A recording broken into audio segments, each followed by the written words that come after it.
2022లో విడుదలైన ఫ్రెష్ ఒక మంచి హాలీవుడ్ హారర్ థ్రిల్లర్ సినిమా. ఆధునిక కాలంలో డేటింగ్ యాప్స్ ద్వారా ప్రేమను వెతుక్కునే యువత ఎదుర్కొనే భయంకరమైన పరిస్థితులను ఈ సినిమా చాలా చక్కగా చూపిస్తుంది. కథానాయిక ఒక ఒంటరి యువతి. సరైన భాగస్వామి కోసం ఆమె ఆన్లైన్ డేటింగ్ యాప్స్ ద్వారా అబ్బాయిలను కలుస్తూ వారి విచిత్రమైన ప్రవర్తనతో విసిగిపోయి ఉంటుంది. తన బాధలన్నింటినీ తన బెస్ట్ ఫ్రెండ్ మోలీతో పంచుకుంటూ ఉంటుంది. ఒకరోజు సూపర్ మార్కెట్లో అనుకోకుండా ఆమెకు స్టీవ్ అనే వ్యక్తి పరిచయమవుతాడు.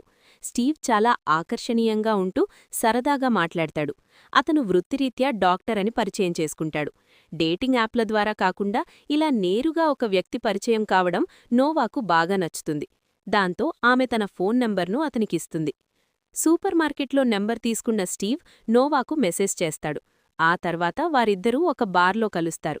స్టీవ్ తన వృత్తి అయిన కాస్మెటిక్ సర్జరీ గురించి, తన ఇష్టాల గురించి చాలా పద్ధతిగా మాట్లాడతాడు. తనకి ఎటువంటి సోషల్ మీడియా అకౌంట్స్ లేవని కూడా చెప్తాడు. అతనిలోని ఆ మెచ్యూరిటీ నోవాకు బాగా నచ్చుతుంది. వారిద్దరి మధ్య కెమిస్ట్రీ చాలా సహజంగా కుదురుతుంది. దాంతో నోవా స్టీవ్ను పూర్తిగా నమ్మడం ప్రారంభిస్తుంది. ఆ రాత్రి వారిద్దరూ కలిసి డాన్స్ చేస్తూ ఒకరినొకరు అర్థం చేసుకుంటారు.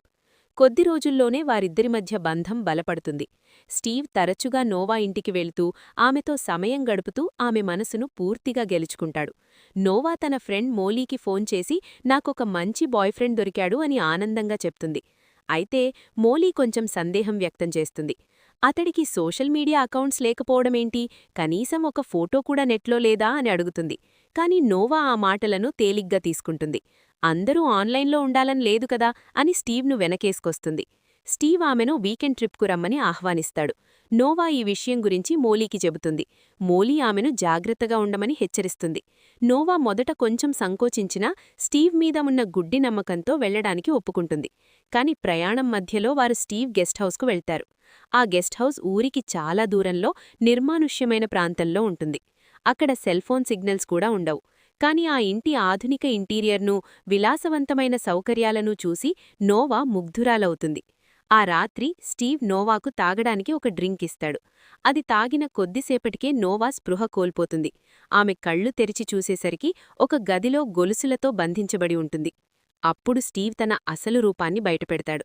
ఇక్కడ్నుండి సినిమా చాలా ఇంట్రెస్టింగ్గా ఉంటుంది. స్టీవ్ తనని ఎందుకు బంధించాడో తెలుసుకోగానే నోవాకు దిమ్మ తిరిగిపోతుంది. అసలు స్టీవ్ ఎవరు, నోవాను అతను ఎందుకు బంధించాడు, ఆ తర్వాత నోవాకు ఏమైంది అనేది తెలియాలంటే ఈ సినిమా చూడాల్సిందే. స్టీవ్ హీరోలా కనిపిస్తూనే విలన్గా అద్భుతమైన నటన కనబరిచాడు. 2022లో వచ్చిన అత్యంత విభిన్నమైన చిత్రాలలో ఫ్రెష్ ఒకటి. ఇది చూస్తున్నప్పుడు మొదట ఒక ప్రేమ కథలా అనిపించినా వెళ్లే కొద్దీ ఒక సైకో థ్రిల్లర్గా మారుతుంది. మనిషిలోని క్రూరత్వానికి పరాకాష్ఠ ఈ సినిమా. ఈ వీడియో మీకు నచ్చితే లైక్ చేయండి. మీకు ఇలాంటి మరిన్ని హారర్ థ్రిల్లర్ సినిమాల గురించి తెలుసుకోవాలని ఉందా? అయితే ఇప్పుడే మన ఛానల్ని సబ్స్క్రైబ్ చేసుకోండి.